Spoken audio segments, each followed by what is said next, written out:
And welcome to a badly exaggerated edition of Ben's Junk. On the audio front, that is, of course. So, anyway, I guess it was sometime last year, I did another Ben's Junk video on a little thing called the teledapter. And that was the world's cheapest, lamest mono reprocessed for stereo unit, and a passive one at that. But that sent me down this weird rabbit hole of audio manipulators. That almost sounds dirty. Yeah, audio modulators, I suppose, might work a little better. I'm not sure what to call this sort of genre, but things that would do mono reprocessed for stereo, or in this case, could create kind of mock surround sound out of just two channels of audio. So, yeah, the other item that I had picked up, I actually picked up a few, but the one that I was getting viewer requests for was a little thing called Fred, made by Rakuten. I've never heard anyone actually say it. They used to sell it at Radio Shack. But I guess I truly need to consider investing in a Variac now, because even though these things in my mind aren't that old, 80s and 90s, sure enough, I plugged Fred in and a capacitor went poppy pop on me. And that was it for that. And those things are just not valuable, and it's not worth shipping it out for repairs. And Lord knows I'm a terrible solderer. So maybe someday I'll see if I can actually fix it. Otherwise, if the price is right, maybe I'll try another one, and maybe I'll have to try and warm that thing up before using. But anyway, I am off track. Today we are talking about the NuReality VHT 200, and sometimes referred to as 3D sound or 3D theater. And what this is taking a basic two-channel audio setup, two speakers, and creating a mock surround sound out of it. And this will also do mono reprocessed for stereo as well. So the deal is that this was made by SRS Labs, and they had ties to Hughes Aircraft, Howard Hughes's old company. And eventually SRS sold out to DTS, Digital Theater Surround, which is used at the movie theater and on some higher-end DVDs, and of course on Blu-rays these days. And DTS just kind of bottom to shut them down, it appears, right around 2012. But this baby is from, as best as I can gather, introduced in early 1996. And these things retailed for $250. It looks like they usually actually sold for $200 or even a bit less. And I guess the idea here was, again, so you wouldn't have to buy a surround sound receiver and a 5-channel or 5.1 channel, speaker setup. Yeah, so a budget line surround system, as it were. Which, again, would make sense, I suppose, in 1996. A Pro Logic receiver probably still would have been $400 or $500 back then. But having said that, I think the timing was a little off for this. I'm not sure if the first home DTS stuff was out quite yet here. I'm pretty sure the first DTS Laserdiscs weren't till 97, but I'd have to look that up. But Dolby Digital had happened. The first of those would have dropped in 95, although it would have been, in some cases, needing a separate external AC 3D modulator. And, there were other options, but yeah, I guess if you wanted to get into would-be surround sound, this would be as good an option as any. And I should note this was also at least partially marketed towards PC gamers, because, mid-90s, some of those games were starting to get stereo soundtracks and much more aggressive ones. So, yeah, I guess if you wanted to play, I don't know, Doom or Duke Nukem or something and have it really blast through the speakers, you could run your computer speakers through this thing. So anyway, there really isn't much to discuss with this, but it is a quirky little device. I can't say I really even understand it myself. And really, this is the sort of thing where it was really more about just playing with it, testing it out, throwing things at it, seeing what I could do with it. And I wound up shooting all that stuff and shooting a lot of B-roll. And so much so that this is actually the last thing I'm shooting for this video. But before we get to that, I suppose I'll run down what's going on here. There's nothing actually hooked up to this at the moment, but I'll just go ahead and turn it on.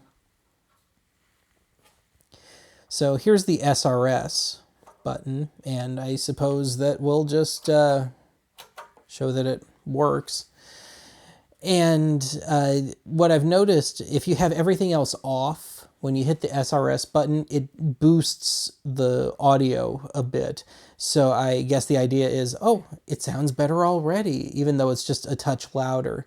And really, I was trying to fuss with this to see if I could kind of find I guess, a unity spot on it, so I could click the SRS on and off and still have it be at the same, at least, aesthetic level. But I did not succeed on that front.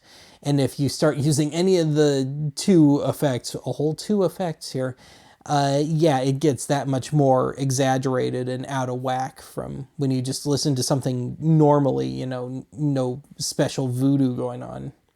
So otherwise, we got 3 buttons here, and this will do mono reprocessed for stereo. So you push it in for mono and leave it out for stereo. But weirdly enough, I'd say it's in some ways an almost more exaggerated stereo if you have this in mono mode. I noticed pumping some mono stuff into this. Anyway, next to that we got the display button, which will turn the display on and off here. I suppose it would have helped to have hooked something up. It's like just the world's most basic sort of oscilloscope thing. You got the x-axis and y-axis, and you just have, you know, sound going that way and that way, depending on where it sits in the stereo image. But everything starts at a central point and just kind of works its way up and or out. So otherwise, you can run a loop monitor sort of thing here, like on a basic receiver. And if you need, a second monitor, you can do that. Or you can just do a basic in and out. It's very simple in that regard. Now, these 2 knobs here are where most of the magic happens. We got center and space. So if I were to crank up center, if you were playing something that's stereo, say it's just some general pop song, rock song sort of thing, it would help boost whatever comes out as center in the stereo image. So say the vocals were mixed a little low, you can't quite understand the lyrics, you could bump that up and turn the sides down, as it were. Or you could go in the opposite direction and make kind of your own little pseudo karaoke and just crank the space part of it up. But when you do that, it seems to introduce what feels like reverb, but it seems to be just a slight delay to, again, approximate a would-be surround sound. So yeah, you can go in one of 2 directions. Boost a vocal or something or other, or make your own kind of pseudo karaoke, or just listen to a backing, or something like that. And of course, the volume knob. Now, if I turn it around, it is truly, truly basic. As I mentioned, we have the basic in and output, and then you can do a separate loop if you want to, a second monitoring sort of deal, if you're so inclined. So anyway, I have already done really every practical test with this, and I'll certainly show you what I have to show for it. The only thing I didn't do is, one of the reviews for this thing that I read was mentioning that somebody was trying to fudge quadraphonic sound with this, with the old quad LPs, and I guess sort of succeeded. But I only own a precious few quad albums, and they're all real big major label stuff, and it just seemed like kind of a weird idea for me to try it. I knew it wouldn't sound all that great, and I wouldn't be able to share it with you anyway, or if I did, it would have to be so badly chopped up you wouldn't even get a feel for it. So I admittedly did not do that part of the test.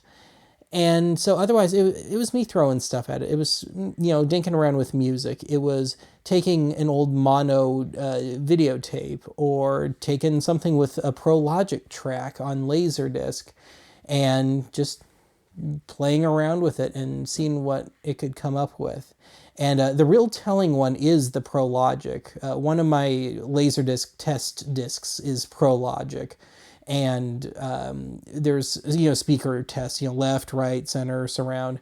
And when I beef up the sound, it just almost sits you in the middle of this audio swamp.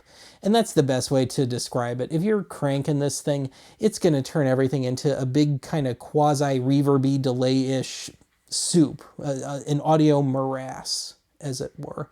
But it was fun to play with. I don't think I'm ever going to use it again, but yeah, it was a fun little experiment here. So with that, I'm going to go ahead and shut up.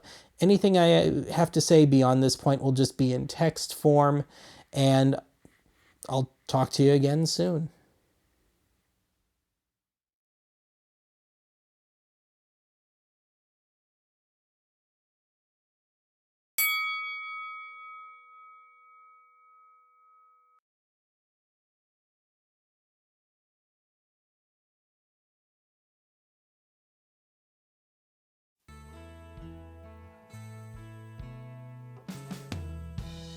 Don't you know there's somebody else out there waiting?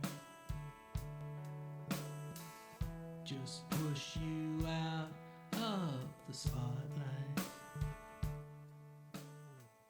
Well, tell me what you're gonna do about that. Tell me what you see in the light.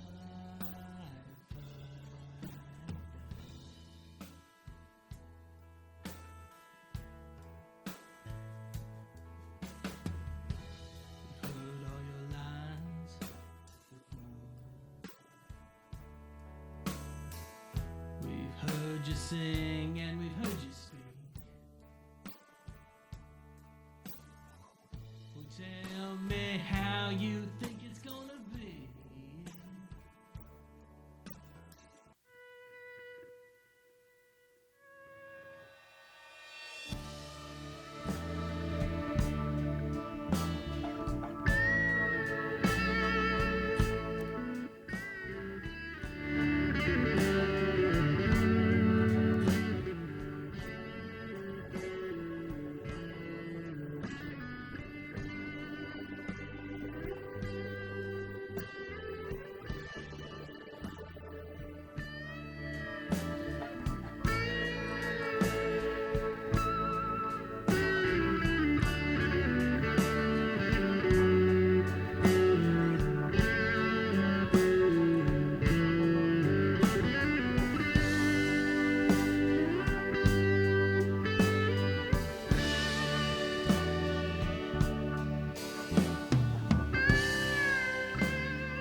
A coincidence, isn't it?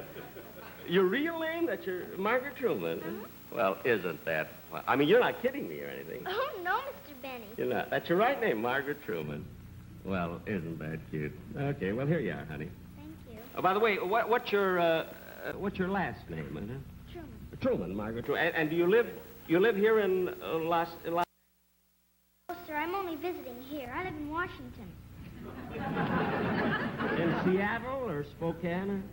Washington, D.C.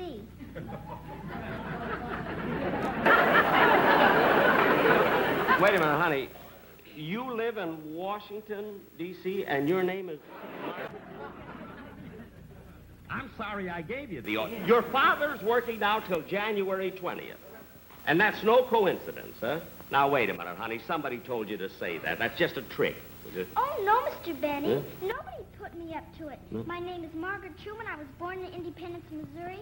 And the only reason we live in Washington, D.C. is because my father works there. I've got a problem with the color bars on the monitor.